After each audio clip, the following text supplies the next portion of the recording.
لله رب العالمين والصلاة والسلام على سيدنا ونبينا محمد وعلى آله وأصحابه أجمعين. السلام عليكم ورحمة الله وبركاته. فضیلت و به مسجد رفتن از ایمان است. مسجد این عبادتگاه مسلمانان است که رفتن به سوی آن برای به جا آوردن عبادت الله ثواب و فضیلت بزرگ دارد و همچنین رفتن به سوی مسجد از ایمان می باشد.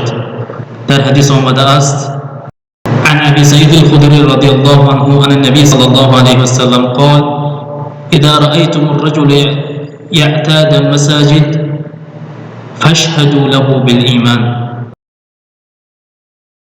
پیامبر صلی الله علیه وسلم میگویند اگر شخصی را دیدید که پیوسته به سوی مسجد می آید به ایمان داشتن او گواهی دهید. با روایت ترمذی و اینجا الله سبحانه و تعالی میگوید انما یأمر مساجد الله من آمن بالله والیوم الاخر. همانا آباد میکند مسجدهای الله را کسی که به الله روز آخرت ایمان داشته باشد. برادران و خواهران، سوی به مسجد کردن این از ایمان می باشد و اینچنین دیگر حدیث ها دلالت به فضیلتی به سوی مسجد رفتن می کند که عن ابی هریره رضی الله عنه ان النبی صلی الله علیه وسلم قال من غدا الى المسجد او راها اعد الله له في الجنه نزلا كلما غدا او راها.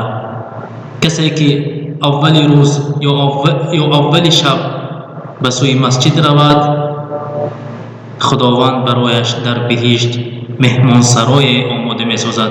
حدیث با متفقون علیه. مسلمانی که به سوی مسجد برای به جا آوردن عبادت پروردگارش می رود از جانب الله تعالی وعده است که گناهانش را می بخشد و قدر و منزلش را در نزد خود بلند می سازد. آیا ای بنده تو نمی خواهی که منزلتت نزد الله بلند باشد؟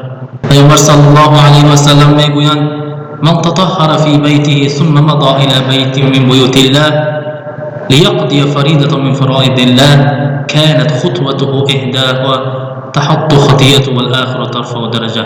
رواه مسلم. با روایت مسلم است که پیامبر صلی الله علیه و سلم میگویند کسی که در خانه خود طهارت نموده و به خانه از خانه خداوند برود برای ادای نماز به خاطر ادا کردن فریضه از فرایض های خداوند هر یک قدم هایش گناه را کم نموده و قدم دیگرش منزلت و جایگاهش را بلند می سازد. برادران، اصحاب پیامبر صلی الله علیه و سلم برای قدم زدن و سوی مسجد با هم مسابقه می کردند و هر قدمی که راه خانهشان از مسجد دور می بود همان قدر خرسند می شدند تا اینکه قدم زیاد به سوی مسجد بزنند و ثواب بسیار نائل گردند.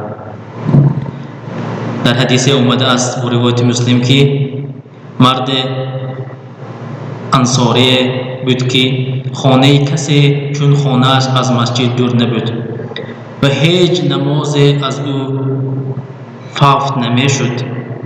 به او گفته شد چی می شد اگر خری را بخری که تو در تاریکی و گرمی سخت به آن سوار می شدی و به سوی مسجد می آمدی؟ گفت انصاری من نمی خواهم که خانه‌ام پهلوی مسجد باشد.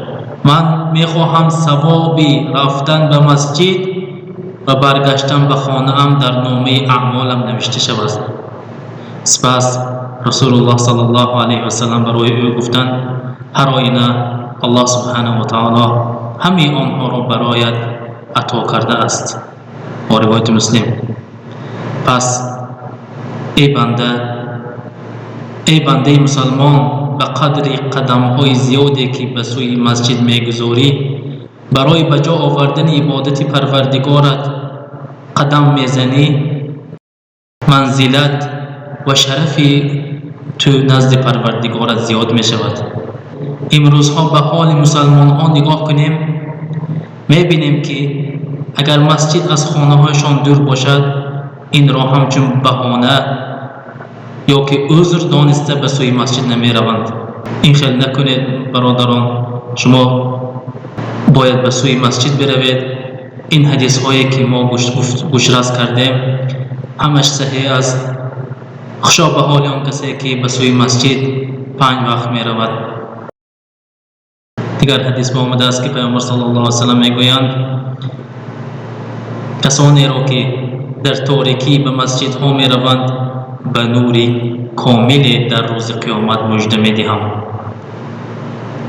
پس ای بنده مسلمان، اگر بخشش گناه ها می خواهی، منزلت بلند در نزد پروردگارت می خواهی، به سوی خانه پروردگارت بشتاب. و صلی الله علی نبینا محمد و علی آله و اصحابه اجمعین.